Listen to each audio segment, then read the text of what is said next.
평안하셨습니까?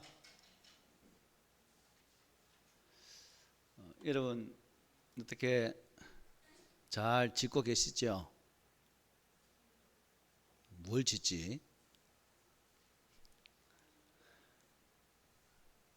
우리의 삶이 무너질 수 있는 것은 우리의 신앙의 삶의 모습이 하나님 보시기에 온전치 않은 것은 우리 신앙의 울타리, 벽이 무너져 있기 때문에 바깥에 있는 그러한 것들이 쉽게 침범하고 그것으로 인해서 우리가 유린받기 때문에 실패할 수 있다는 사실. 그렇기 때문에 우리들은 느헤미야가 예루살렘 성전을 다시금 성벽을 건축하고 나가기 위해 준비하고 있는 것처럼 우리 또한 나의 무너진 성벽, 내 믿음을 보호할 수 있는 그러한 벽들을 다시금 재건축하는 작업을 감당하게 되어질 때 우리는 우리 삶의 자리에서 실패하는 것이 아니라 성령님의 은혜 가운데에서 더 든든히 세워지는 그러한 신실한 자가 될 줄 믿습니다. 지난 1장에서 우리는 느헤미야가 참 들려왔던 예루살렘의 소식을 듣고 슬퍼하며 금식하며 기도함으로 하나님 앞에 자신의 마음을 토로했던 장면을 볼 수 있었고, 그러한 현실 앞에서 내가 무엇을 해야 될지를 그는 분명히 목도하게 되어집니다. 내가 감당해야 될 것, 내가 하나님 앞에서 무너진 회파되어진 예루살렘 성전을 어떻게 성을 어떻게 회복하여 나갈 것인가에 대한 그 소망이 자기에게 있었고, 그 마음이 자신에게 온전히 감동됨으로 그것을 위해 기도하며 나갔던 그의 모습을 볼 수가 있었습니다. 2장에 들어와서는 이제 느헤미야는 그가 기도했던 그러한 일들, 즉 자신에게 주신 그 비전과 소망함들을 이루기 위해서 계획한 바를 직접 이루고자 왕에게 자신의 마음을 토로하는 그러한 장면, 그리고 좀 그러한 왕에게 아뢰는 순간순간마다 하늘이 하나님께 목도하고 간절히 기도하는 모습으로 이 일들을 감당했다는 이 모습을 바라볼 때 좀 우리에게 시사하는 바가 참 크다 하는 것입니다. 하나님께서 마음의 소원과 비전을 주시고 또 간절하게 기도하게 하시고 구체적으로 그 비전을 이룰 수 있도록 계획을 짜게 하시면서 실행케 하시는 그 헌신의 삶이 느헤미야에게 있었던 것처럼 오늘 이 시대에 이제 우리들에게도 이러한 마음과 또한 그러한 도전들이 회복되기를 소망해 봅니다. 오늘 보면 1절에 보면 이렇게 말씀합니다. 아닥사스다 왕 제20년 니산누리에 왕 앞에 포도주가 있기로 내가 그 포도주를 왕에게 드렸는데 이전에는 내가 왕 앞에서 수심이 없었더니 라고 말씀하죠. 아닥사스다 왕 제20년 니산월, 우리가 1장 1절에 보면 어떻게 되어 있습니까? 아닥사스다 왕 제20년 기슬러월이라고 되어 있습니다. 이게 양력으로 11월 12월, 오늘 본문의 니산월은 양력으로 3, 4월, 몇 개월 차가 나죠? 약 4개월 정도 차이가 납니다. 그러니까 느헤미야가 기도를 시작한 지 몇 개월 지났다는 거예요? 4개월이 지났다는 것을 이 날짜를 통해서 우리가 볼 수가 있습니다. 이 당시 느헤미야는 계속해서 왕 앞에서 자신에게 주어진 술 맡은 관원장으로서의 직무를 계속 감당하고 있었습니다. 그런데 마음속에 있는 그 마음의 소원이, 예루살렘을 향한 그 간절한 마음의 소망함이 느헤미야의 얼굴에 아마 그대로 나타난 것 같습니다. 수심이 가득했다. 당시에 왕 앞에서 신하가 얼굴이 불편하면 위험합니다. 왜냐하면 신하가 얼굴빛이 이게 온전치 못하면 자신에게 해로움이 올 수 있다는 거예요. 그런데 참 느헤미야는 그 왕 앞에서 자신이 당하고 있는, 자신이 마음에 소원하고 있는 그 간절함이 그야말로 가득히 얼굴빛에 그대로 나타난 그 모습으로 왕 앞에 서게 되었다라고 말씀하고 있는 거죠. 안색이 좋지 않았습니다. 그때 이제 왕이 그것을 감지합니다. 야, 네가 병이 없는데 왜 얼굴에 그렇게 수심이 가득하냐? 이는 분명히 내 마음에 근심이 있기 때문이다 라고 왕이 느헤미야의 상태를 착 꼬집어냅니다. 이때 이제 느헤미야가 찬스다 싶어서 이렇게 말하죠. 왕은 만회수를 하옵소서. 내 조상들의 묘실이 있는 성읍이 이제까지 황폐하고 성문이 불탔사오니 내가 어찌 얼굴에 수심이 없사오리까. 나의 본토 하나님의 거룩한 영광이 임해야 할 그 예루살렘 성전이, 예루살렘 성이, 성벽이 회파되어진 이 상황 속에서 왕이 어찌 제가 마음에 근심이 없을 수 있겠습니까? 라고 말하는 장면입니다. 느헤미야는 이 왕의 질문을 그야말로 가장 귀한 찬스로 삼아서 자신의 상황을 그대로 아뢰는 모습을 보게 되죠.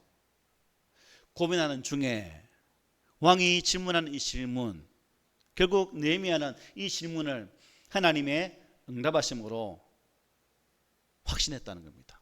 지난 4개월 전에 슬퍼하며 금식하며 눈물 흘리며 하나님 앞에 기도했던 그 기도의 응답의 결과가 왕의 대답으로 나타나게 되었다는 거죠.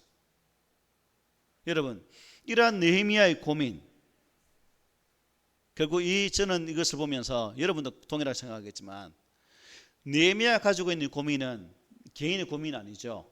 바로 민족의 고민이었습니다. 나아가 하나님 나라를 위한 고민이기도 했다는 것이죠. 그래서 성경은 이렇게 말합니다. 아무것도 염려하지 말고 다만 모든 일에 기도와 간구로 너희 구할 것을 감사함으로 하나님께 아뢰라. 그리하면 모든 지각에 뛰어난 하나님의 평강이 그리스도 예수 안에서 너희 마음과 생각을 지키시리라고 말씀하셨죠. 우리 예수님께서도 마태복음 6장에서 이렇게 말씀합니다. 너희 중에 누가 염려함으로 그 키를 한 자라도 더할 수 있겠느냐라고 말씀하셨죠. 큰 일을 계획할 때 우리가 빼놓지 말고 먼저 해야 할 일은 무엇일까요? 하나님께 기도하는 것이다 라는 사실을 이 느헤미야의 말씀을 통해서 우리는 깨닫게 됩니다. 느헤미야의 기도를 들으신 하나님, 참 우리 하나님은 세밀하신 분이다. 빈틈없이 역사하시는 모습을 보게 됩니다.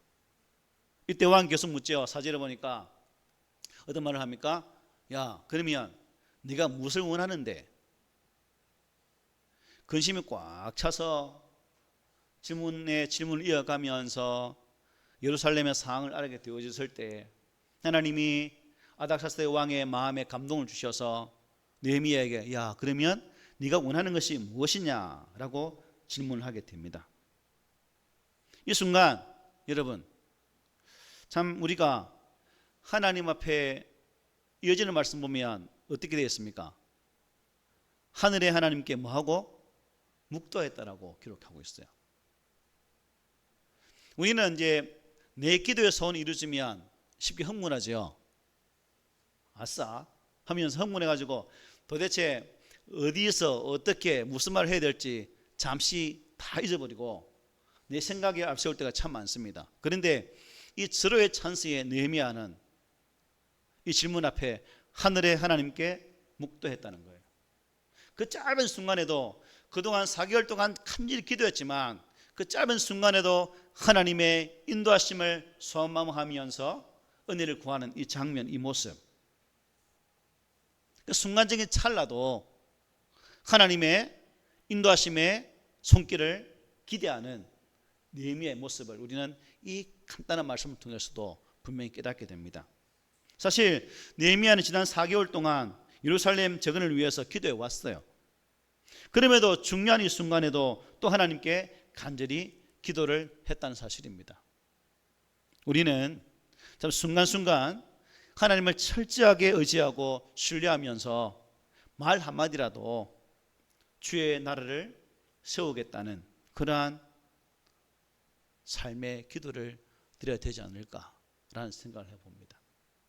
여기에 바로 영적인 회복, 다시금 세우는 그러한 비결이 숨어 있는 거죠. 그냥 회복은 단순히 해야 되겠다라고 해서 되는 것이 아니라 도우시는 하나님의 거룩한 손길이 있을 때에 비로소 가능하다는 사실을 깨닫게 되는 부분이죠. 철저히 기도의 시간을 떼어놓고 오랫동안 기도하면서 또한 순간순간마다 하나님의 인도하심을 소망하며 기도를 해야 된다는 것입니다. 여러분의 개인의 삶을 온전함으로 세우시기를 원하십니까? 나아가 우리 꿈있는 교회를 하나님께서 가장 아름다운 교회로 반듯하게 세우시기를 원하십니까? 그렇다면 우리는 내 개인의 소원이든 하나님의 교회를 온전히 세우는 것이든 우리 마음의 소원만 되는 것이 아니라 그것을 하나님께 간절한 마음으로 간구할 때에 하나님의 역사심이 나타나게 된다는 거예요. 생각만이 있어서는 안 된다는 겁니다. 그 생각을 구체적으로 하나님께 아뢰고 하나님의 도우심을 구하는 그러한 자세, 이것이 우리에게 있어야 할 그러한 자세다. 느헤미야는 바로 그러한 부분을 알고 있었기 때문에 한마디 한마디 모든 순간순간마다 하나님께 기도하는 마음으로 주의 일들을 감당했다는 것이죠. 이제 느헤미야가 순간순간 기도하는 마음으로 이제 대답해야 할 차례죠. 5절에 보니까 이렇게 말합니다. 왕이 만일 좋게 여기시고 종이 왕의 목전에서 은혜를 얻었사오면 나를 유다 땅 나의 조상들의 묘실이 있는 성읍에 보내어 그 성을 건축하게 하옵소서. 저를 보내어서 무너진 것을 좀 짓게 해 주십시오 라는 기도죠. 소원이죠. 이에 왕이 또 뭐라 질문합니까? 6절에 보니까 그러면 내가 몇 날에 다녀올 길이며 어느 때에 돌아오겠느냐 하고 왕이 나를 보내기를 좋게 여기시기로 내가 기한을 정하고 라고 말합니다. 이때 느헤미야는 이 왕의 호의적인 대답을 통해서 하나님의 선한 손길이 자신을 돕고 있다는 사실을 확신했다는 거예요. 그리고 이어지는 말씀 보면 구체적으로 내가 어떻게 어느 날 어떻게 하겠다라고 왕에게 고백하는 그의 모습을 보게 됩니다. 왕이 만일 좋게 여기시거든 강 서쪽 총독들에게 내리시는 조서를 내게 주사 그들이 나를 용납하여 유다에 들어가기까지 통과하게 하시고 또 왕의 삼림감독 아삽에게 조서를 내리사 그가 성전에 속한 영문의 문과 성곽과 내가 들어갈 집을 위하여 들보로 쓸 제목을 내게 주게 하옵소서라고 왕 앞에 구합니다. 이때 아닥사스다 왕은 느헤미야의 부탁을 들어줄 뿐 아니라 또 어떻게 해요? 더 큰 배려까지 베풀어주는 모습을 보게 됩니다. 느헤미야는 뭐만 써달라 했어요? 조서만 써주시면 감사하겠다라고 말했는데 왕은 조서뿐만 아니라 그를 돌보도록 지키도록 군대까지 장관 이 마병까지 이렇게 다 허락하는 모습을 보게 되죠. 우리가 지난 1장에서 느헤미야 이렇게 기도했습니다. 1장 11절에서 종으로 하여금 형통하게 하여 아닥사스다 왕 앞에서 은혜를 입게 하옵소서라고 기도했습니다. 과연 왕이 나의 기도에 어디까지 허용할 것인가?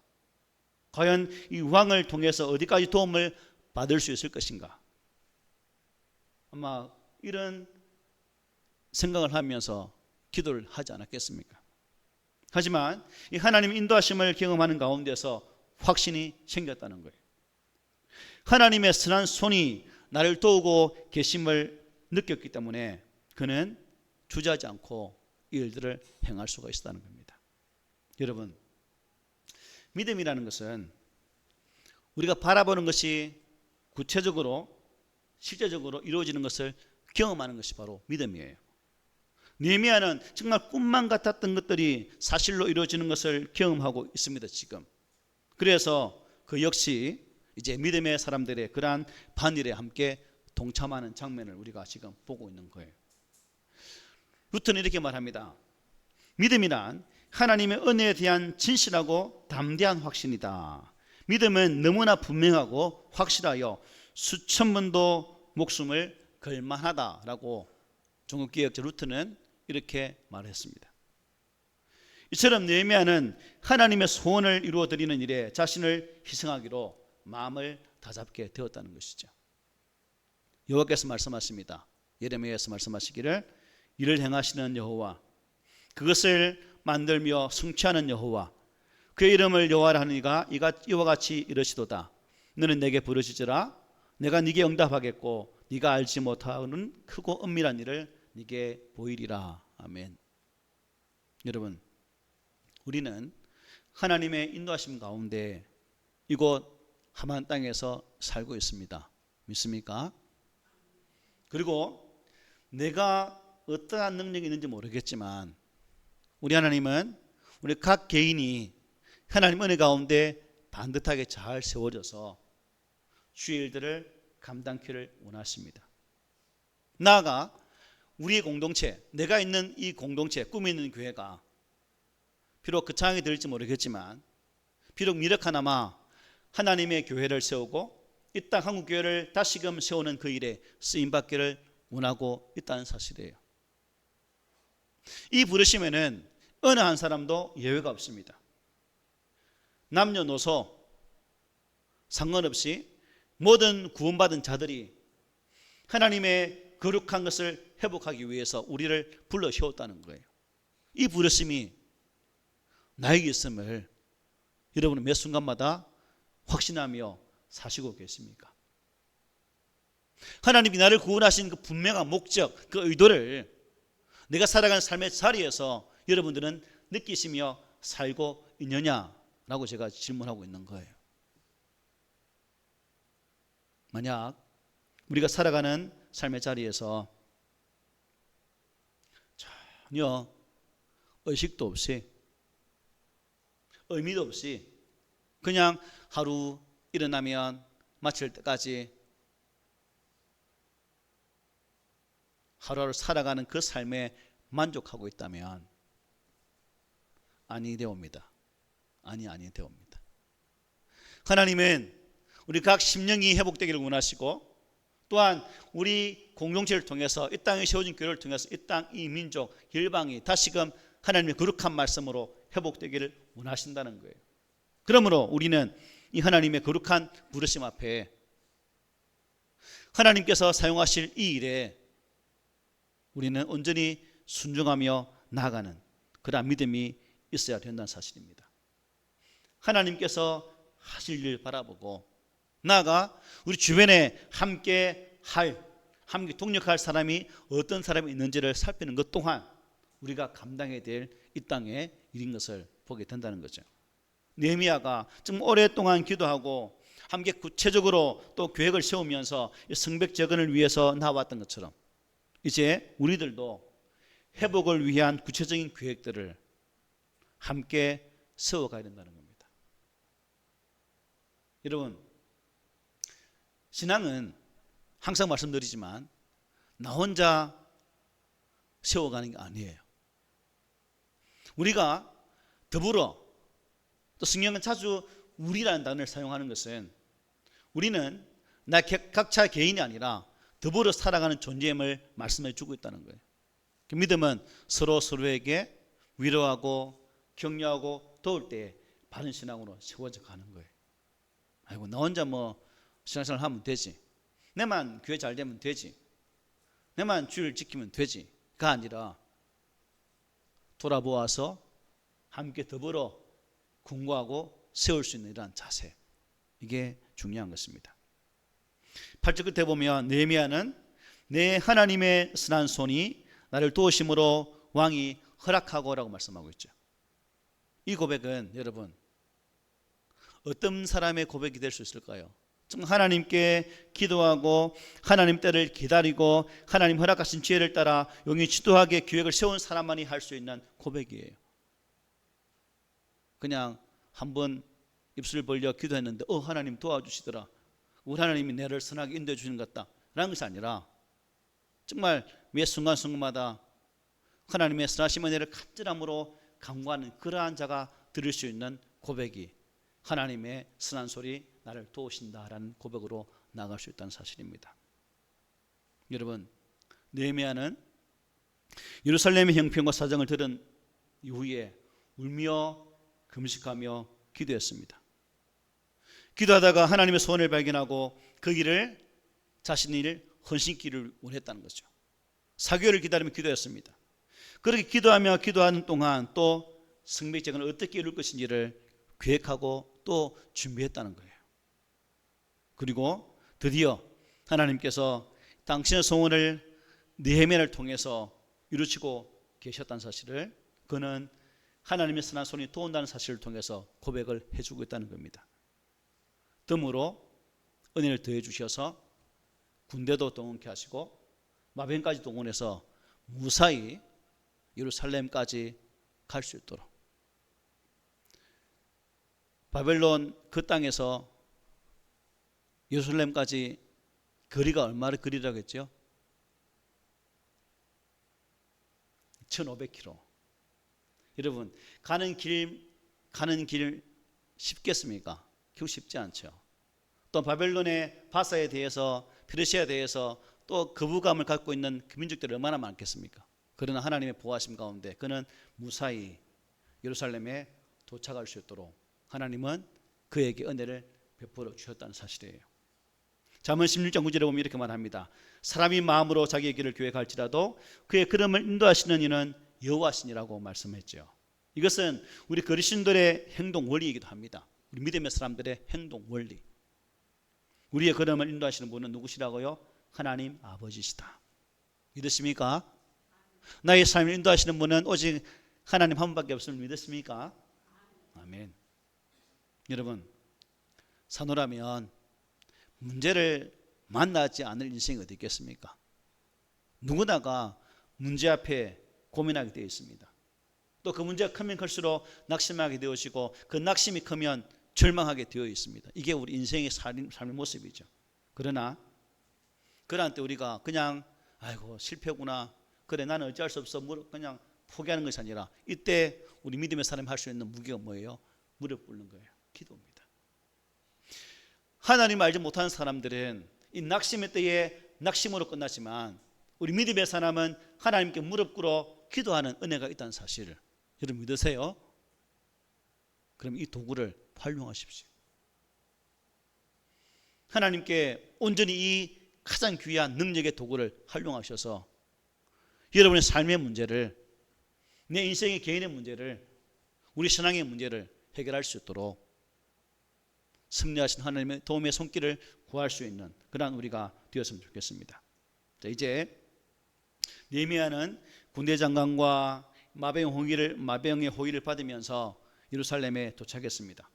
그리고 도착하자마자 3일 동안 아무것도 안 하고 가만히 있습니다. 3일 동안. 하지만 그는 계속 쉬지 않고 주께 기도하였습니다. 그러자 이제 3일째 되는 날 그가 무엇을 해야 하는지 하나님께서 감동과 확신을 주게 되죠. 보면 11절 12절입니다. 내가 예루살렘에 이르러 머무른 지 사흘 만에 내 하나님께서 예루살렘을 위해 무엇을 할 것인지 내 마음에 주신 것을, 성령께서 감동을 주신 거예요, 안 준 거예요? 주셨다는 거죠. 그러자 그는 당장 주께서 주신 은밀한 계획들을 실천에 옮기게 됩니다. 우리하고 다르죠. 우리 마음에 감동이 있는데 그냥 앉아 있잖아요. 계속 우리는 이렇게. 느헤미야는 마음에 감동이 왔을 때 실천으로 옮기게 되었다. 여러분, 느헤미야가 예루살렘 성벽 재건을 위해서 3일 동안 기다린 것을 우리가 바로 봐야 돼요. 성경은 이 지혜와 관련해서 이 기다림에 대해서 많은 말씀을 하십니다. 기다림. 기도를 통해서 성령께서 마음의 확신을 주실 때까지 성경은 기다리라고 말씀하죠. 주의 약속을 기억하고 기도하면서 그 약속을 이루실 때까지 성경은 기다리라고 말씀합니다. 또한 동시에 하나님께서 확신 주실 때까지 움직이지 말고 기다리라고 성경은 권고합니다. 따라서 깨어서 기도하고 있으면 주께서 우리의 마음에 우리의 할 바와 같은 바를 알려주신다는 사실이죠. 그 성령께서 감동 주신 내용 아닙니까? 그때까지 뭐요? 기다릴 줄 아는. 기다리는 게 여러분 쉽지는 않죠. 하나님 때가 언제인지 또 그 마음의 소원함들이 어떻게 이루어질지를 기다리는 것은 결국 쉽지가 않습니다. 언제까지 기다리지? 맨날 기다려야 되지? 근데 우리가 쉽지 않지만 그러나 그 기다리는 기간 동안 그냥 멍하니 기다리는 것이 아니라 끊임없이 기도 또한 말씀 가운데서 기다릴 줄 알아야 된다는 거죠. 요즘 제가 참 감사하게 되는 것은 뭐 몇 가지 안 가봤지만 성도들의 가정을 가보면 뭐 전에는 그 위에 과자도 있고 간식도 얹어 있는데 요즘은 성도들의 밥상에 뭐가 얹어지는 거 아십니까? 성경책이 얹혀져 있더라고요. 밥상에 성경책이 얹어 있어요. 나름대로는 뭐 성경 읽기 한다고 하니까 그 성경을 밥상 위에 두고 계속 읽고 있다는 증거 아닙니까? 그죠? 기도와 말씀 가운데 가는 모습 참 아름다웠습니다. 너무 귀했습니다. 그것처럼 우리는 기다릴 때에 기도하면서 말씀과 함께 기다리는 자세가 우리에게 필요하다는 거죠. 여러분, 상황이 급하면 급할수록 우리는 어떻게 해요? 주께서 확신을 주실 때까지 기다리는 그러한 자세가 필요합니다. 가만히 있는 것이 기다림이 아니라 말씀을 읽고 기도하면서 하나님을 사모하며 간절히 소원하며 나간 그 자세가 참으로 바르게 기다리는 자세죠. 여러분, 하나님의 때를 기다리지 못하고 실수한 그런 분들이 성경에 얼마나 많이 등장합니까? 아브라함도 그랬고 사울왕도 그랬고, 아브라함이 기다리지 못함을 통해서 이스마엘을 낳았고, 사울왕 기다리지 못함을 통해서 하나님의 선, 즉 제사장으로 역할을 지가 감당함을 통해서 하나님께 버림받는 그러한 결과를 낳지 않습니까? 그러므로 기다림이란 내 감정에 충실하면 실패할 수밖에 없습니다. 그러나 하나님의 말씀 안에서 잠잠히 기도하고 성령의 인도하심을 소망하면서 말씀을 붙잡고 기도할 때 그 기다림이 우리에게는 은혜의 시간이 될 수 있다는 사실입니다. 아무튼 느헤미야는 3일 동안 하나님의 감동이 주어질 때까지 기다렸습니다. 성령께서 확신을 주실 때까지 뭐예요? 기다렸다는 거예요. 그리고 마침내 마음의 확신이 왔을 때 그는 행동으로 옮기게 됩니다. 제일 먼저 했던 행동이 뭘까요? 10절에 보니까 예루살렘 성벽 재건을 위해서 쭉 돌아보는, 그 당시에 여러분 이스라엘 백성들이 회복되는 것을 반대하는 세력이 있었습니까? 없었습니까? 있었죠. 그러한 반대 세력이 있음에도 불구하고 그는 회파되어진 성벽, 성전의 상태를 돌아보면서 은밀하게 그 일을 했다는 겁니다. 그리고 16절에 보면 이렇게 말하죠. 방백들은 내가 어디 갔으며 무엇을 하였는지 알지 못하였고 나도 그 일을 유다 사람들에게나 제사장들에게나 귀족들에게나 방백들에게나 그 외에 일하는 자들에게 알리지 아니했다라고 말합니다. 아주 은밀하게 하나님께서 인도하신 대로 그 마음에 감동을 주신 대로 일을 했다는 거예요. 무슨 의미냐? 하나님의 성벽을 재건한 그 일을 사람의 손에 의지하지 않고 오직 한 분 하나님의 거룩한 손에 의지함으로 나갔다는 사실을 잘 말씀해 주고 있죠. 그래서 바로 바울이 빌립보서 이렇게 말씀하죠. 너희 안에서 행하시는 이는 하나님이시니 자기 기쁘신 뜻을 위하여 너희로 손을 두고 행하게 하신다라고 말씀하셨어요. 하나님은 언제나 우리의 마음의 소원을 아시고 또 그 일을 할 수 있도록 우리의 마음에 소원을 주시는 분이다. 이러한 사실을 우리의 느헤미야를 통해서 분명히 보게 됩니다.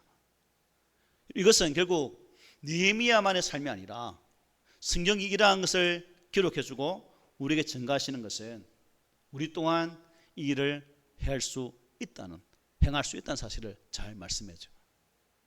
여러분, 오늘날 교회를 바라보면 참 많이 힘들고 어렵고 코로나19 시대 이후에 더 많은 교회들이 어렵다고 고통을 호소하고 있습니다. 이러한 때 우리가 해야 될 것이 무엇인가? 이게 중요하죠. 뭘 바라볼 것인가? 나에게서 하나님께로 향한 그 소망, 십자가 안에서 하나님께서 원하시는 바 삶이 무엇인지를 똑바로 직시하고 그 길을 가고자 애쓰는 그러한 모습, 내 삶 가운데에 거룩한 십자가의 도가 무너졌다면 다시금 그 십자가의 도를 회복하는 그 삶으로 나가는 것이 오늘 우리를 살릴 수 있는 가장 빠른 그림을 우리는 분명히 알 수가 있습니다. 사랑하는 성도 여러분, 오늘 참 우리가 세상을 나가보면 얼마나 화려합니까? 그 화려함 속에 우리가 나가야 할 방향을 잃어버린다면 우리는 그 화려함 속에서 그냥 매몰되는, 주의 일들을 감당하지 못하고 그냥 세상에 빠져 살아갈 수밖에 없는 그런 자가 되고 말 것입니다. 그러나 그 화려함 속에서 무너져가는 교회를 바라보고 무너져가는 내 신앙의 벽을 바라보고 그 무너진 것을 어떻게 회복할지를 온전히 깨닫고 성령의 도우심을 구하고 말씀의 금으로 다시금 재무장하고 무너진 곳을 다시금 세워나갈 때에 하나님의 거룩한 그 십자가의 은혜가 우리 각 심령 속에 온전히 회복될 줄 믿습니다. 느헤미야가 예루살렘 성벽을 재건하기 위해서 하나님께 기도하고 또 마음에 주실 때까지 성령 안에서 잠잠히 기다리면서 그 일을 감당했던 것처럼 여러분, 우리들도 이 느헤미야가 걸어갔던 이 아름다운 믿음의 삶의 모습을 따라가면 어떨까요? 입술로만 그냥 눈으로만 어떡하지? 라는 것이 아니라 그 현실을 목도했다면 기도하고 하나님의 도우심을 구하면서 우리 주님의 일하심을 그 현장에서 느낀다면 이 또한 하나님께서 주신 은혜가 아니겠습니까? 바라기는 우리 모든 성도가 바로 이러한 은혜를 경험했으면 좋겠습니다. 하나님의 신비스러운 이 일하심의 은혜, 또한 기도를 통해서 나의 일을 만들어 가시는 하나님의 그 역사하심의 은혜를 여러분의 삶의 자리에서 많이 경험하시고 그 경험함이 여러분의 입술의 믿음의 고백이 되어지는 그 복이 있기를 오늘 말씀으로 권면을 드립니다. 아멘.